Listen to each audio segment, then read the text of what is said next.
नमस्कार दोस्तों, स्वागत है आप सभी लोगों का कमांडेंट डिफेंस एकेडमी के इस यूट्यूब चैनल पे।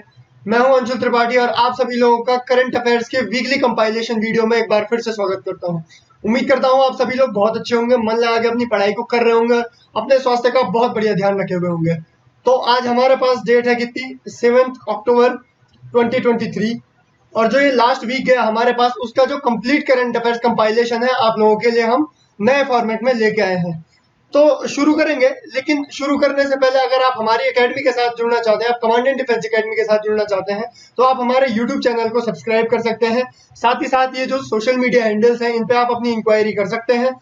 आप यहाँ पे हमें पिंग कर सकते हैं अगर आपको इन्फॉर्मेशन चाहिए, और इन नंबर्स पे आप अपनी इंक्वायरी कर सकते हैं। साथ ही साथ अगर आपको पीडीएफ चाहिए होती है तो आपको कमांडेंट डिफेंस एकेडमी एक टेलीग्राम ग्रुप बना हुआ है, इसको ज्वाइन करना है, आपको पीडीएफ मिल जाएगी। ठीक है, तो आज हम अपना सेशन शुरू करते हैं। तो कुछ क्वेश्चन है हमारे पास, आपने न्यूज में देखे होंगे, उससे रिलेटेड कुछ क्वेश्चंस बनाए हैं हमने, जैसा कि हम हमेशा अपने फॉर्मेट में करते हैं। तो आपने नोबेल प्राइज आजकल न्यूज में बना हुआ है क्योंकि नोबेल प्राइज मिल रहे हैं। आपने देखा फिजिक्स में मिला, केमिस्ट्री में मिला, लिटरेचर में मिला, काफी जगह मिला है। तो इसीलिए ये क्वेश्चन बन गया। ठीक है, ये क्वेश्चन बन गया, Jon Fosse recently seen in news won Nobel prize in. ये जो जॉन फोर्स है उन्होंने रिसेंटली नोबेल प्राइज जीता है किस क्षेत्र में, आप लोगों को बताना है। अब ऐसे क्वेश्चन बेसिकली क्या होते हैं, फैक्चुअल क्वेश्चन है, सीधा करंट अफेयर बेसिस पे।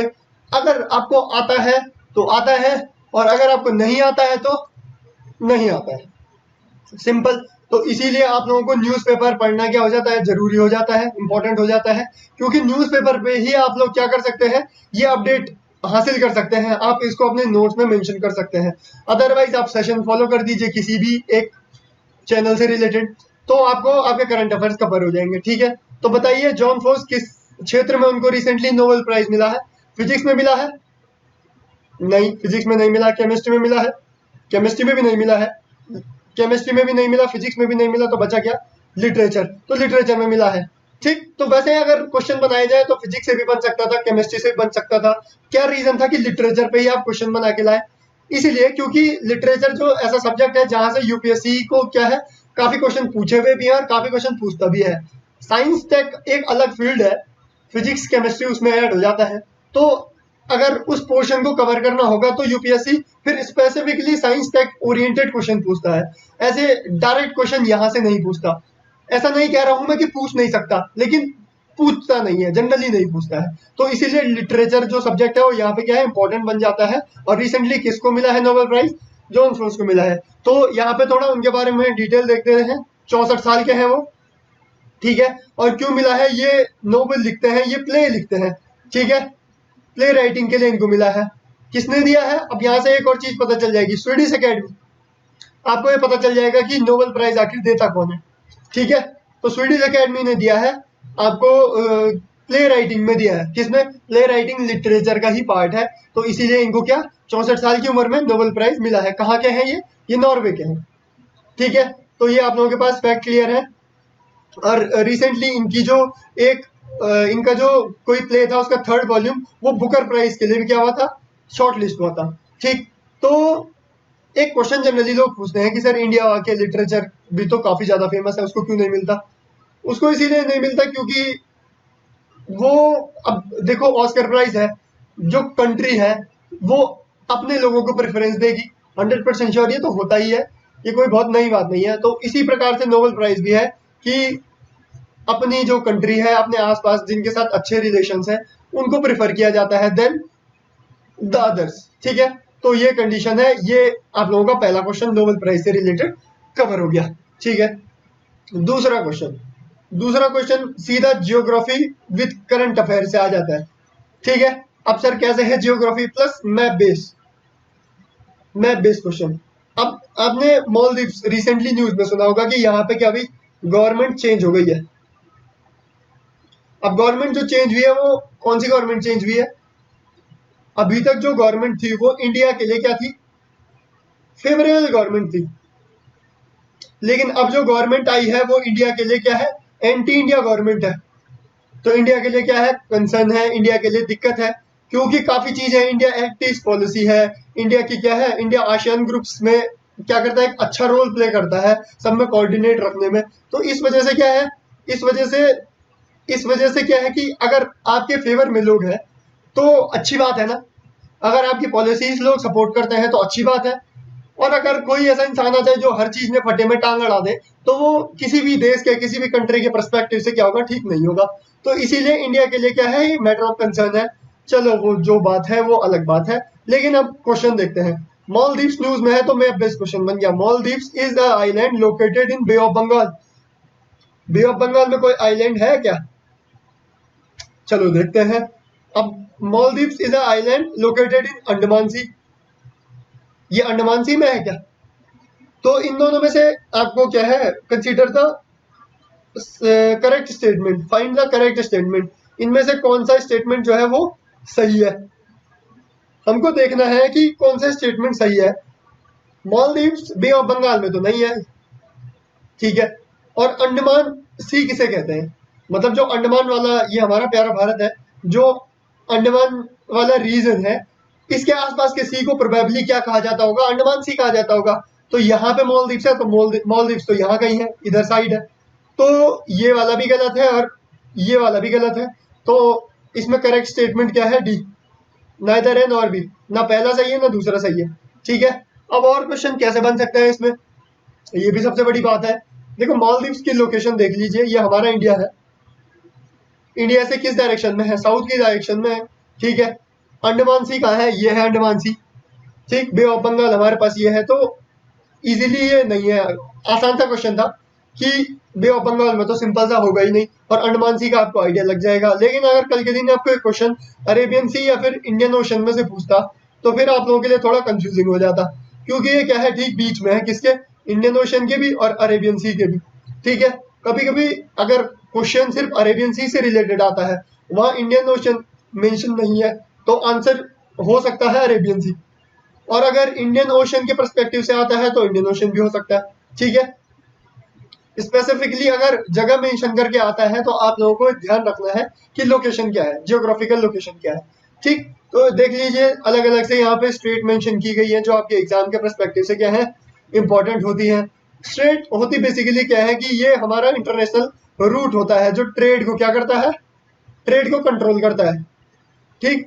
जैसे हमारा यहाँ इंडो चाइना सी में जो है वो क्या है, स्ट्रेट ऑफ मलक्का, ये क्या करता है, मलक्का ये क्या करता है, कंट्रोल करता है। यहाँ पे जिसका दबदबा वो क्या करेगा, इधर साइड से या फिर इधर साइड से क्या करेगा, इधर जाने वाले ट्रेड को क्या करेगा, कंट्रोल करेगा। तो इसीलिए आप लोग देखते हैं इंडिया चाइना क्या है, होड़ में लगे रहते हैं कि हम करेंगे हम करेंगे, ठीक है। वैसे ये अलग अलग स्टेट है, आप लोगों को ध्यान रखनी है। Map based, location based question क्या होते हैं, जनरली एग्जाम में पूछे जाते हैं। मालदीव्स इसीलिए आया क्योंकि मालदीव्स में क्या हो गई, या गवर्नमेंट चेंज हो गई, इसीलिए न्यूज़पेपर में बनाया है, इसलिए मैप बेस्ड क्वेश्चन बन गया, ठीक है। दो क्वेश्चन हो गए हमारे पास, एक ज्योग्राफी से हो गया और एक हमारे पास प्रॉपर करंट अफेयर से हो गया, ठीक है। तो थर्ड क्वेश्चन है हमारे पास, देखिए जरा, which one of the following schedule of the constitution of the India contained provision regarding anti defection। Anti defection anti defection anti defection, ये तो भाई बहुत न्यूज में बना रहता है हमेशा ही, ये 12 महीने के 12 महीने न्यूज में बना रहता है, ठीक। तो एंटी डिफेक्शन से ये पॉलिटी वाला सेक्शन करंट अफेयर से कवर हो रहा है कि पॉलिटी में क्वेश्चन कैसे पूछे जाते हैं करंट अफेयर से रिलेटेड, ठीक। तो देखिए विच ऑफ द फॉलोइंग, किस शेड्यूल में सीधा सीधा ये पूछा गया है कि एंटी डिफेक्शन मेंशन किया गया है। तो अगर आप लोगों को ध्यान होगा, सेकंड शेड्यूल में है जी, नहीं है। फिफ्थ शेड्यूल में है, नहीं है। एट शेड्यूल में लैंग्वेज, नहीं है। 10 शेड्यूल में है जी। तो इसका आंसर क्या हो जाएगा, सिंपल सा क्वेश्चन है, बहुत ज्यादा कोई बहुत टॉप क्वेश्चन नहीं है। 10 शेड्यूल में है क्या हमारे पास, एंटी डिफेक्शन लॉ। अब एंटी डिफेक्शन होता क्या है, ये सबसे बड़ा पंगा। एंटी डिफेक्शन होता क्या है, हमारे पास डी ऑप्शन करेक्ट है। देखो एंटी डिफेक्शन जोड़ा कैसे गया था, देख लो, 57 कॉन्स्टिट्यूशनल अमेंडमेंट एक्ट से जोड़ा गया था। एग्जाम में क्वेश्चन डायरेक्ट पूछा जाएगा कि कौन से कॉन्स्टिट्यूशनल अमेंडमेंट से जोड़ा गया था, तो आंसर क्या होगा, 52nd कॉन्स्टिट्यूशनल अमेंडमेंट एक्ट से क्या किया गया था, जोड़ा गया था। कब हुआ था, 1985 में हुआ था, ठीक है। अब ये होता क्या क्या है, किस किस बेसिस पे एंटी डिफेक्शन में बार बार एक्सप्लेन कर चुका हूँ, लेकिन ये एग्जाम के पर्सपेक्टिव से काफी इंपॉर्टेंट है, तो इसलिए क्या होता है, ध्यान रखना पड़ता है कि ये आप लोगों को याद हो ही हो, ठीक है, इसके लॉज आप लोगों को याद हो। देखो सबसे पहले क्या होता है कि एंटी डिफेक्शन किन किन किन बेसिस पे लगता है। देखो बाय द वे, अगर मैं एक पार्टी में हूँ, बाय द वे मैं बीजेपी में हूँ या फिर मैं कांग्रेस में हूँ, ठीक है, कांग्रेस में हूँ और मैं यहाँ का क्या हूँ, कांग्रेस के पार्टी का एक एमएलए हूँ या फिर एमपी हूँ, ठीक है। तो अगर कांग्रेस पार्टी ने व्हिप जारी की, व्हिप मतलब क्या होता है कि मैंने बोल दिया कि इसको वोट देने का, तो इसको वोट देने का वाला सिस्टम, ठीक। मैंने कहा, कांग्रेस पार्टी ने कहा कि अगर इस बिल पे आपको मंजूरी देनी है, आपको इस बिल के लिए ओके करना है, तो सबको ओके करना पड़ेगा। ये होता है व्हिप कि, और जो इंसान व्हिप को फॉलो नहीं करेगा, अगर बाय द वे मैं कांग्रेस में हूँ और मैंने व्हिप फॉलो नहीं की, तो मेरे पे एंटी डिफेक्शन लग सकता है, ठीक है। ओके, समझ गए हम। दूसरा क्या, अब दल बदल, नाम ही उसका दल बदल है। अगर आप बिन पैंती के लोटे हो, आप कहीं भी इधर से उधर चले जाते हो, अगर बाय द वे जनता ने आप एक निर्दलीय प्रतिद्वंदी हो, ठीक है, कैंडिडेट हो, आपने निर्दलीय क्या किया, विदाउट पार्टी लड़े और जीत भी गए, और जैसे ही आप जीते आप बीजेपी में शामिल हो गए, ठीक है, आप तुरंत बीजेपी में शामिल हो गए। जनता तो कहेगी कि यार आपको हम निर्दलीय थे इसलिए वोट दिया, आप तुरंत बीजेपी में शामिल हो गए। इस बेसिस पे आप पे क्या लग सकता है, दूसरा यही है, दूसरा सिनेरियो यही है कि क्या, इस बेसिस पे आप पे एंटी डिफेक्शन लग सकता है। और तीसरा और सबसे खास, किसी पार्टी में हो आप, ठीक, आपने क्या किया, जैसे ही आप जीते आपने वो पार्टी छोड़ के दूसरी पार्टी में चले गए, पहली वाली पार्टी नाराज हो गई, तो इस बेसिस पे आपको क्या दिया जाता है, कुछ टाइम पीरियड दिया जाता है कि इस टाइम पे आप क्या कीजिए, पुरानी वाली पार्टी से सॉरी सॉरी बोल के क्या कर दीजिए, मामला सुलटा दीजिए। 6 महीने से पहले आप नहीं छोड़ सकते। अब यहाँ पे एक कैच है, यहाँ पे कैच क्या है कि अगर अकेला बंदा छोड़ता है तो गड़बड़ हो जाएगी, लेकिन एक एक टुकड़ा यानी आपके पार्टी के कुछ 1/3 मेंबर्स क्या करते हैं, छोड़ देते हैं, तो क्या कर देंगे उसको, क्या कर देंगे, अगर 1/3 छोड़ते हैं तो तब एंटी डिफेक्शन नहीं लगेगा, और बाद में इसको 1/3 से हटा के 2/3 कर दिया गया, ठीक, क्योंकि 1/3 इकट्ठे हो जा रहे थे, छोड़ दे रहे थे, यहाँ से वहां से यहाँ चल रहा था, हॉर्स ट्रेडिंग चल रही थी, ठीक है। तो इस वजह से क्या किया, स्ट्रिक्ट रूल बनाए गए। यही चीज है बेसिकली एंटी डिफेक्शन। आप अपनी पार्टी छोड़ के दूसरी की पार्टी में बिना बताए ऐसे ही नहीं जा सकते। आप अगर इंडिविजुअल चुनाव जीते हो तो आप दूसरी पार्टी में नहीं जा सकते, क्योंकि जनता ने आपको individual as a individual vote दिया है, ठीक है। तो ये आप लोगों को ध्यान रखना है। तो ये एंटी डिफेक्शन से रिलेटेड बात है, ठीक है। बहुत इंपॉर्टेंट पोर्शन है पॉलिटी सेक्शन का, आप लोगों को ध्यान होना चाहिए, ध्यान रखना बहुत इंपॉर्टेंट है, ठीक है। चौथा क्वेश्चन है हमारे पास, तीसरा क्वेश्चन हो गया, चौथा क्वेश्चन भी है पॉलिटी सेक्शन से ही और बहुत इंपॉर्टेंट क्वेश्चन है, ठीक है। The in the constitution of India the promotion of international peace and security is included in. भाई साहब अच्छा क्वेश्चन है। आप इंटरनेशनल पीस एंड सिक्योरिटी देख रहे हैं क्योंकि हमारे और कनाडा के डिप्लोमेटिक रिलेशंस क्या है, खराब हो रहे हैं, खराब चल रहे हैं। तो इंटरनेशनल पीस, यूक्रेन रशिया चल रहा है, इनका आपस में घपला चल रहा है, यूएसए का और रशिया का चल रहा है आपस में घपला, ठीक, यूएसए और चाइना, चाइना, इंडिया पाक। तो इंटरनेशनल घपले या फिर इंटरनेशनल जो आपस में लोगों की क्या थॉट्स मैच नहीं कर रहे हैं, ठीक है, इंस्टेबिलिटी चल रही है, इससे रिलेटेड हमारे देश के संविधान में क्या कानून है, ठीक है, इंटरनेशनल पीस, ठीक है, अंतरराष्ट्रीय शांति और सिक्योरिटी कहाँ इंक्लूड किया गया है, तो प्रियम्बल में है। हमने पूरी प्रियम्बल पढ़ी, कहीं नहीं मिला, ठीक है, नहीं प्रियम्बल हटा दो। डायरेक्टिव प्रिंसिपल हो सकता है, फंडामेंटल ड्यूटीज में हो सकता है क्या, फंडामेंटल ड्यूटीज में भी नहीं है जी। 9 शेड्यूल, अब 9 शेड्यूल का लिखने का कारण क्या है, 9 शेड्यूल आपने देखा होगा, 9 शेड्यूल क्या थी, एक टाइम पे 9 शेड्यूल पे जुडिशियल रिव्यू नहीं होता था, मतलब सुप्रीम कोर्ट यहाँ जो टॉपिक है इसको खुद से नहीं उठा सकती थी कि क्या इस पे हम चर्चा करते हैं और इसको हम गलत साबित कर देंगे एज अ क्या जुडिशियल रिव्यू। 9 शेड्यूल तो गवर्नमेंट क्या करती थी, बचने का उपाय हो गया था कि कोई भी चीज उठा के 9 शेड्यूल में डाल दो, सुप्रीम कोर्ट से बच जाएगा। लेकिन क्या हुआ, केशवानंद भारती केस के बाद ये बात आई कि आप क्या कर सकते हो, अगर बेसिक स्ट्रक्चर को हर्ट होता है, बेसिक स्ट्रक्चर को दिक्कत हो रही है, तो सुप्रीम कोर्ट 9 शेड्यूल को भी जुडिशियल रिव्यू कर सकती है। तो 9 शेड्यूल में भी नहीं है, डायरेक्टिव प्रिंसिपल में है जी, ठीक है। अब डायरेक्टिव प्रिंसिपल क्या है, कैसे है, आपको जरा अंदाजा होना चाहिए। कौन से आर्टिकल में है, आर्टिकल 51 में है, ठीक है। प्रमोट क्या करता है, इंटरनेशनल पीस एंड सिक्योरिटी, ठीक है, समझ गया। अब डायरेक्टिव प्रिंसिपल क्या है, फोर्थ हमारे चौथे पार्ट में, कॉन्स्टिट्यूशन के 4th पार्ट में है, ठीक। और क्या है, नॉन इन्फोर्सेबल बाय कोर्ट, मतलब आप इनको लेके क्या कोर्ट में नहीं जा सकते, ठीक। इंटरनेशनल पीस अगर स्टेबलाइज करनी है, ठीक है, स्टेट का काम है, लेकिन अगर स्टेट किसी कारण से नहीं कर पा रहा तो आप मुंह उठा के सीधा सुप्रीम कोर्ट नहीं जा सकते कि स्टेट नहीं कर रहा, ठीक है। तो ये है, इसीलिए कहा गया है not be enforceable by any court, ठीक है, समझ गया। अगर स्टेट ये काम करता है तो ठीक, नहीं करता है तो चलो देख लेंगे वाली बात है। सिंपल सिंपल, ठीक है। तो चौथा क्वेश्चन भी हो गया है। पांचवा क्वेश्चन किससे रिलेटेड है, ये भी पॉलिटी। अभी देखो इस बार का जो वीक है उसमें पॉलिटी ओरिएंटेड काफी ज्यादा क्वेश्चंस है, पॉलिटी से रिलेटेड काफी ज्यादा क्वेश्चंस क्या आपको देखने के लिए मिल रहे हैं, ठीक। तो पॉलिटी एक अच्छा खासा सेक्शन क्या करता है, कवर भी करता है, बहुत जाहिर सी बात है, बहुत नॉर्मल सी बात है। और आपने देखा होगा लास्ट टाइम यूपीएससी में भी देखा होगा, सीडीएस में भी देखा होगा, पॉलिटी के क्वेश्चंस क्या थे, बड़े टिपिकल क्वेश्चंस थे। भले ही सीडीएस के जो क्वेश्चन पेपर थे उसमें history, ancient history, modern history से भी काफी टफ क्वेश्चन थे, लेकिन पॉलिटी सेक्शन इस बार यूपीएससी के जो सीएससी का एग्जाम हुआ उसमें काफी टिपिकल पूछा गया था, ठीक। तो पॉलिटी को आप हल्के में नहीं ले सकते। Consider the following statement, constitutional government is one which, मतलब कॉन्स्टिट्यूशनल गवर्नमेंट होती है जो क्या करे, जो place effective restrictions on individual liberty in the interest of state authority.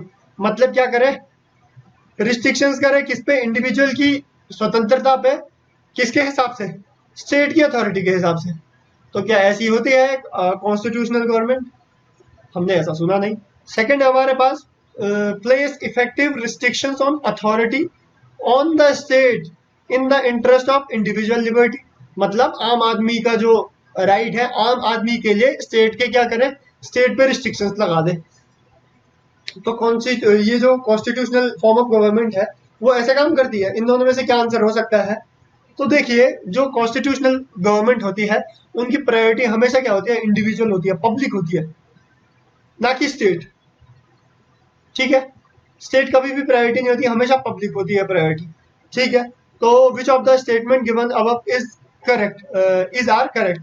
तो कौन सा स्टेटमेंट है जो करेक्ट है, मेरे को तो सेकंड वाला स्टेटमेंट सही लग रहा है, पहला वाला स्टेटमेंट गलत लग रहा है। तो आंसर इस हिसाब से हम लगाएंगे क्या, बी ओनली। अब देखते हैं सही है या गलत। तो देखो सही है जी, बिल्कुल। Constitutional government is called limited government, ठीक है, जो क्या करती है, इंप्लीमेंट करती है क्या, जो स्टेट अथॉरिटी है उनके ऊपर रिस्ट्रिक्शंस इंप्लीमेंट करती है, किसके बजाय, किसके बजाय, इंडिविजुअल्स के बजाय। इंडिविजुअल्स का क्या मतलब है, मतलब पब्लिक, मैं आप हर किसी, अगर मुझे यहाँ पे स्वतंत्रता का अधिकार है, मुझे यहाँ पे राइट टू स्पीच, फ्रीली बोलने का अधिकार है, और मैं कुछ गलत नहीं बोल रहा, मैं गवर्नमेंट के अगेंस्ट कुछ नहीं बोल रहा, अपने देश के खिलाफ कुछ नहीं बोल रहा, अपने कॉन्स्टिट्यूशन के खिलाफ कुछ नहीं बोल रहा, सारे लॉज फॉलो करके बोल रहा हूँ कुछ, तो स्टेट मेरी राइट टू फ्रीडम को क्या, राइट टू स्पीच को क्या कर सकता है, हिंडर नहीं कर सकता, ठीक है। ये कॉन्स्टिट्यूशनल गवर्नमेंट क्या करती है, इंश्योर करती है, ठीक है। तो ये चीजें आप लोगों को ध्यान रखनी है। पॉलिटी का सेक्शन बहुत इंपॉर्टेंट है भाई, इस बार काफी अच्छे क्वेश्चंस आ गए हैं, ये क्वेश्चंस भी करंट अफेयर से ही उठाए गए हैं, ठीक है। आपने देखा होगा पार्लियामेंट्री फॉर्म ऑफ गवर्नमेंट पूछा गया, प्रेसिडेंशियल फॉर्म ऑफ गवर्नमेंट पूछा गया, कॉन्स्टिट्यूशनल गवर्नमेंट पूछा गया, तो ठीक है, इन चीजों से रिलेटेड क्वेश्चंस बन रहे हैं, ठीक है। तब आप ऐसा नहीं कह सकते कि सर ये स्टैटिक कितना इंपॉर्टेंट है, क्या स्टैटिक से क्वेश्चन क्यों आ रहे हैं, ये वो तो नहीं कह सकते आप, ठीक है। ठीक है, तो ये क्वेश्चन था हमारे पास। फिफ्थ, सिक्स्थ क्वेश्चन किससे है रिलेटेड है, सिक्स क्वेश्चन रिलेटेड है, if the interest rate is decrease in an economy. Interest rate क्या हो रहे हैं, गिर रहे हैं, मतलब सोचो जरा, इंटरेस्ट रेट गिर रहे हैं, अगर मैं क्या हूं, इन्वेस्टर हूं, मेरे को अच्छा लगेगा खराब लगेगा कि यार यहाँ इन्वेस्ट करता हूं, मेरे को कम इंटरेस्ट रेट देना पड़ेगा, ठीक है, समझ रहे हो आप। अगर मेरे कहीं इंटरेस्ट रेट कम है तो बैंक कम इंटरेस्ट रेट पे मुझे लोन देगा, तो मैं ज्यादा लोन ले सकता हूँ, और मैं कहीं और जगह क्या कर सकता हूँ, इन्वेस्ट कर सकता हूँ। ये पर्सपेक्टिव ध्यान में रखिए, ठीक है। अब क्वेश्चन का आंसर देखते हैं क्या बनता है। तो क्या कंडीशन हो सकती है, decrease in the consumption of expenditure in economy, expenditure decrease हो जाए, मुश्किल, ठीक है। Increase the tax collection of government, अरे कैसे, जब इंटरेस्ट रेट डाउन हो गया, गवर्नमेंट की इनकम ही किससे होती है, इंटरेस्ट रेट से होती है, ठीक। तो इंटरेस्ट रेट डाउन कर दिया तो इनकम होगी, नहीं हो पाएगी, कम कम होगी, बढ़ेगी तो बिल्कुल नहीं, तो बी ऑप्शन तो खारिज हो गया एकदम से, ठीक है, increase the investment expenditure in the economy, जो बात मैंने अभी कही उससे रिलेटेड बात कौन सी है, सी वाली बात है, तो ये आंसर हो सकता है। Increase the total saving in the economy, saving कैसे इंक्रीज हो जाएगी, सेविंग्स का तो कोई लेना देना ही नहीं है, तो आंसर मेरे हिसाब से तो सी हो जाएगा। ठीक है, क्योंकि क्या होगा, अगर इंटरेस्ट रेट डिक्रीज होंगे तो मुझे लोन लेने में आसानी होगी, मैं लूंगा ज्यादा लोन, और लोन लूंगा तो मैं क्या करूंगा, इन्वेस्टमेंट करूंगा एक्सपेंडिचर्स पे। ठीक है, ठीक, बाहर भी इन्वेस्टमेंट करूंगा, एक्सपेंडिचर पे भी इन्वेस्टमेंट करूंगा, तो इकोनॉमी में ये वाला पोर्शन बन सकता है। ठीक है, तो मेरे हिसाब से है आंसर सी, तो सही आंसर है जी। If the interest rate is decreased in an economy, it will increase the investment expenditure in the economy। ठीक है, सीधी सीधी बात कही है कि अगर इंटरेस्ट रेट क्या होता है, डाउन होता है, तो it will increase the investment expenditure in the economy. People will deposit less money from the bank. ठीक है, डिपॉजिट मतलब डिपॉजिट कम करेंगे। ठीक है, बोरो मोर मनी, मैंने ज्यादा उधार ले लिया जी, और मैंने ज्यादा उधार ले लिया तो क्या कर दिया, फिर मैंने अलग अलग जगह क्या कर दिया, इन्वेस्ट कर दिया, मनी सप्लाई क्या कर दी, इंक्रीज कर दी। अब यहीं पे क्वेश्चन और बन सकता है कि मनी सप्लाई अगर मैंने इंक्रीज कर दी तो इन्फ्लेशन पे क्या असर पड़ेगा, एक खाना और कनेक्ट कर दिया, एक चेन और जोड़ दी, तो इन्वेस्टमेंट बढ़ी। अगर हमारा क्या डिक्रीज हुआ, क्या इंटरेस्ट रेट अगर डिक्रीज होते हैं तो इन्वेस्टमेंट बढ़ती है, इन्वेस्टमेंट बढ़ती है तो मनी सप्लाई बढ़ती है, और मनी सप्लाई बढ़ेगी तो इन्फ्लेशन क्या होगी, इन्फ्लेशन भी बढ़ेगी। ठीक है, तो आप लोगों को थोड़ा सब कुछ क्लियर होना चाहिए कि सब कुछ मनी सप्लाई पे है, और मनी सप्लाई किस पे बेस है, इन्वेस्टमेंट पे बेस है। इन्वेस्टमेंट अगर बढ़ गई, इन्वेस्टमेंट किस पे बेस है, इंटरेस्ट रेट पे बेस है। अब इंटरेस्ट रेट घटा दिए, इन्वेस्टमेंट बढ़ गई। इन्वेस्टमेंट कैसे बढ़ी, क्योंकि अपने पास पैसा ज्यादा है, बोरो करने के लिए हम बैंक से पैसा ले लेंगे। अगर पैसा आ गया, मनी सप्लाई बढ़ गई, मनी सप्लाई बढ़ गई तो इन्फ्लेशन क्या हो गई, इन्फ्लेशन क्या हो गई, बढ़ गई। ठीक है, तो ये एकदम कंसेप्ट आप लोगों को क्लियर हो गया है। नेक्स्ट पे चलते हैं हम। ठीक, नेक्स्ट क्वेश्चन है हमारे पास, इकोनॉमी से ही रिलेटेड है। ठीक, नेक्स्ट है, what does the venture capital means. अब आप लोगों को यहाँ पे ये वेंचर कैपिटल किसे कहा जाता है ये क्लियर होना चाहिए। ठीक है, वेंचर कैपिटल किसे कहते हैं, और अगर आपको वेंचर कैपिटल पता है कि किसको दी जाती है, कैसे दी जाती है, क्या दी जाती है, तो इस क्वेश्चन को आप इजीली बना दोगे। ठीक, क्योंकि तीन एक जैसे हैं, एक सबसे अलग है। अब इतना मैंने बता दिया, आप लोग ऐसे करके भी बना लोगे इस क्वेश्चन को कि what does the venture capital means, मतलब a short term capital provided to the industry industry catch point है, a long term startup capital provide to the new entrepreneurs. ठीक है, एंटरप्रेन्योर्स, सही बात है। तीसरा हमारे पास फिर इंडस्ट्रीज है, fund provide to the industries at time of incurring loss, मतलब लॉस के टाइम पे आप क्या कर रहे हैं, इंडस्ट्रीज को पैसा प्रोवाइड कर रहे हैं, उसको वेंचर कैपिटल कहते हैं जी, नहीं कहते हैं इसको भी। ठीक है, और fund provide for replacement and renovation of industries, नहीं ये तो बेतुका सा है, मतलब सेंसलेस ऑप्शन है, सी और डी तो एकदम गलत है। ठीक, short term loan, short term capital का कॉन्सेप्ट अलग है, लेकिन इंडस्ट्रीज दे रखा है तो इंडस्ट्रीज को तो नहीं होता है venture capital. Basically venture capital किसे कहता है, आपने शार्क टैंक देखा है, शार्क टैंक क्या होता है कि आप जनरली देख रहे हो, ये कोई प्रमोशन वीडियो नहीं है, बट स्टिल शार्क टैंक क्या होता है कि वहां पे आप लोग देखते हैं कि नए नए एंटरप्रेन्योर्स जाते हैं, और उनमें क्या किया जाता है, उनमें इन्वेस्ट करते हैं जो अलग अलग क्या है, इन्वेस्टर्स होते हैं। तो किस में करते हैं, न्यू स्टार्टअप में करते हैं, कैपिटल प्रोवाइड करते हैं, एंटरप्रेन्योर्स में करते हैं। ठीक है, तो इसी को कहा जाता है लॉन्ग टर्म इन्वेस्टमेंट की जाती है, किसमें, लॉन्ग टर्म कैपिटल दी जाती है किसको, एंटरप्रेन्योर्स को, ताकि वो क्या कर सके, जो उनका बिजनेस है उसको ग्रो कर सके। उस पर आपको क्या मिलता है, एक सर्टेन शेयर मिलता है, इक्विटी मिलती है। ठीक है, ये आप सभी लोग क्या करते हैं, जानते हैं। ठीक है, 7 क्वेश्चन हो गए जी, तो ये आप लोगों का रहा वेंचर कैपिटल से। तो देखिए, वेंचर कैपिटल जो मैंने आप लोगों को बताया, new startup companies need money to grow, और आपको पता है कुछ वेल्दी इन्वेस्टर होते हैं जो पहले से क्या है, ग्रो हो रखे हैं, वो अपने बिजनेस गोल्स को क्या करते हैं, अचीव करने के लिए क्या करते हैं, इनमें जिनमें उनको लगता है कि ये क्या कर सकते हैं, ये कंपनीज चल सकती हैं, उनमें क्या कर देते हैं, इन्वेस्ट कर देते हैं जी। ठीक है, और ये इन्वेस्टमेंट इसको कहते हैं वेंचर कैपिटल। ठीक है, तो वेंचर कैपिटल आप लोग समझ गए, ठीक। कभी भी ध्यान आए तो शार्क टैंक का ध्यान रखना सीधा। इन्वेस्टमेंट किस में करनी है? एंटरप्रेन्योरशिप में करनी है, ठीक है। नेक्स्ट क्वेश्चन है, 8th क्वेश्चन है, which of the following organization brings out of the publication known as World Economic Outlook? बार बार आता है ये, बहुत रिपीटेड क्वेश्चन है, मतलब एक ऐसा नहीं है कि नया क्वेश्चन है, बहुत पुराना क्वेश्चन है ये, ठीक। और पुराना क्वेश्चन है और आ क्यों रहा है? क्योंकि न्यूज़पेपर में बना हुआ है, मैगजीन्स में बना हुआ है, ठीक है। तो क्या चीज है ये वर्ल्ड इकोनॉमिक आउटलुक? कौन देता है जी वर्ल्ड इकोनॉमिक आउटलुक? देखो, इंटरनेशनल मॉनेटरी फंड देता है क्या? दे सकता है, बिल्कुल दे सकता है। The United Nation development programme से इकोनॉमिक आउटलुक को रिलेशन नहीं है, ठीक है। वर्ल्ड इकोनॉमिक फोरम दे सकता है जी, बिल्कुल दे सकता है। वर्ल्ड बैंक तो नहीं देता है 100%, ठीक है।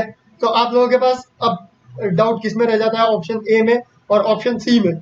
लेकिन ध्यान रहेगा आपको, वर्ल्ड इकोनॉमिक फोरम, अब जनरली न्यूज में देखोगे कि अगर आप इकोनॉमिक आउटलुक से रिलेटेड कभी भी आर्टिकल में मेंशन देखो तो आईएमएफ का मेंशन हर जगह मिलता है, ठीक है।